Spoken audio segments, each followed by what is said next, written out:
আসসালামু আলাইকুম রহমতুল্লাহি ওবারাকাতু। দর্শক, আজকে চলে আসলাম মানিকগঞ্জ সদর উপজেলার কৃষ্ণপুর ইউনিয়নের ছোট বারাহিরচর গ্রামে। প্রাইমারি স্কুলের পাশে আপনারা দেখতে পারছেন বড় ধরনের একটা ভাঙা। এই ভাঙা ভালো করার কিন্তু কোনো মানুষ নেই, তবে আমাদের ৩১৩ ফাউন্ডেশনের পক্ষ থেকে ছোট বড় ভাই বেড়াদার মিলে কিন্তু এই ভাঙা কিন্তু ভালো করে দেওয়া হচ্ছে। এখান দিয়ে একটা ভ্যান বলেন, একটা রিক্সা বলেন, এগুলা কিন্তু আগে যেতে পারতো না। এখন এটি ভালো করে দেওয়ার পর কিন্তু সুন্দরভাবে কিন্তু চলাচল করতে পারে। এটাই হচ্ছে ভাই মানবিক কাজ। এরকম কাজ ভাই কয়জনই করবে?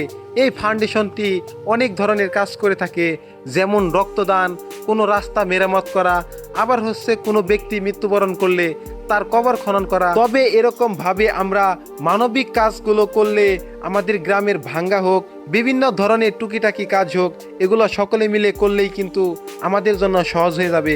তবে ধন্যবাদ সকলকে। আল্লাহ হাফেজ।